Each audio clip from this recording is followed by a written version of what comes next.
ഞാൻ പെടാണ്ട് ഇങ്ങനെ കറങ്ങി നടക്കും. കാരണം ലാൽ സാർ പിടിച്ചു കഴിഞ്ഞാൽ ചിലപ്പം ഞാൻ ലോക്കായി പോകും. അപ്പം ഞാൻ ലാൽ സാറിന് കേൾക്കുമ്പോൾ ലാൽ സാർ ഇങ്ങനെ പുറകെ കൂടി മോനെ വിനുവിൻ്റെ അടുക്ക് ഞാനൊരു അഭിപ്രായം പറഞ്ഞായിരുന്നു, അത് മോൻ എന്ത് തോന്നി?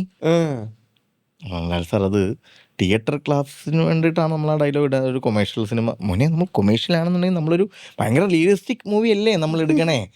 അപ്പം അത് എനിക്ക് അങ്ങനെ തോന്നി, അതൊരു നോട്ടത്തിൽ അത് നമുക്ക് ഡെലിവർ ചെയ്യാൻ പറ്റി കഴിഞ്ഞാൽ അതല്ലേ നല്ലത്. പിന്നെ അയാളൊരു സാധാരണക്കാരനല്ലേ. നമ്മൾ ഷാജി കൈലാസ് മൂവികളിലൊക്കെ ഉള്ള പോലെ ഉള്ളൊരു ഡയലോഗോ രഞ്ജി പണിക്കർ മൂവിയിലെ ഡയലോഗോ ഒന്ന് തിരിച്ച് കൗണ്ടറൊന്നും ചെയ്യാണ്ട് ഒരു നോട്ടത്തിൽ നമുക്കത് ഡെലിവർ ചെയ്യാൻ പറ്റിക്കഴിഞ്ഞാൽ അതല്ലേ. അപ്പം ലാൽ സാർ അപ്പോഴും ഞാൻ കൺവിൻസ്ഡ് ആവുന്നില്ല. അല്ല ലാൽ സാർ അത് തിയേറ്റർ ക്ലാസ്, ഞാനെങ്കിൽ തിയേറ്റർ മൂഡ് എൻ്റെ മൈൻഡിൽ മൊത്തം തിയേറ്റർ ക്രിയേറ്റഡ് സീനാണ്. തിയേറ്റർ മൂഡാണ് സാർ, തിയേറ്റർ ക്രിയേഷൻ എന്ന് പറയുമ്പം. അപ്പം ലാൽ സാർ വീണില്ല മോനെ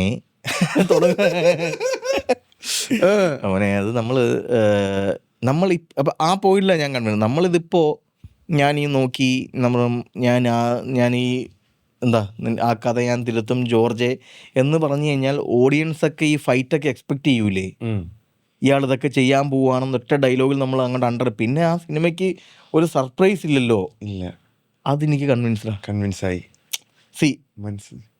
ഇതാണ് ഞാൻ പറഞ്ഞത്. ഞാനവിടെ ഈഗോ അടിച്ചിട്ടുണ്ട് കാര്യമില്ല. ആ മനുഷ്യൻ പറഞ്ഞ പോയിന്റ് അദ്ദേഹത്തിന് 47 വർഷത്തെ എക്സ്പീരിയൻസിൽ നിന്ന് ആ ഡയലോഗ് കൂടെ പറഞ്ഞു കഴിഞ്ഞാൽ സ്റ്റേഷനിൽ നടക്കാൻ പോണ ഫൈറ്റും ക്ലൈമാക്സിൽ നടക്കാൻ പോണ ഫൈറ്റും ഒക്കെ ഒറ്റ വരിയിൽ അദ്ദേഹം പറഞ്ഞേക്കുക. അപ്പൊ ഈ നോട്ടത്തിൽ നിർത്തി കഴിഞ്ഞ് കഴിഞ്ഞാൽ ഇയാൾ എന്ത് ക്യൂരിയോസിറ്റി നിൽക്കും. ഫോർ മീ അത് എന്നെ അദ്ദേഹം കൺവിൻസ് ചെയ്തു, അതല്ലേ മോനെ എന്നുള്ളത്. എൻ്റെ എനിക്കത് ഈഗോ ഇല്ലാഞ്ഞതുകൊണ്ട് തന്നെ സിനിമയ്ക്ക് ഇത് നല്ലതാണെന്ന്. അപ്പം ഞാൻ ഈ പോഡ്കാസ്റ്റിൽ കുട്ടികളൊക്കെ കേൾക്കുന്നതാണത്. കുഴപ്പമൊന്നുമില്ല, നിങ്ങളാണെങ്കിൽ മ്യൂട്ട് ചെയ്ത് പറഞ്ഞാൽ മതി. അപ്പം ഞാൻ സാർ അടിച്ചണ്ണാക്കി കൊടുക്കേണ്ട രീതിയിൽ നോക്കണം സാർ.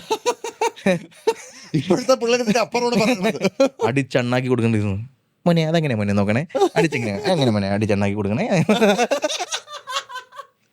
അവിടെ നമ്മൾ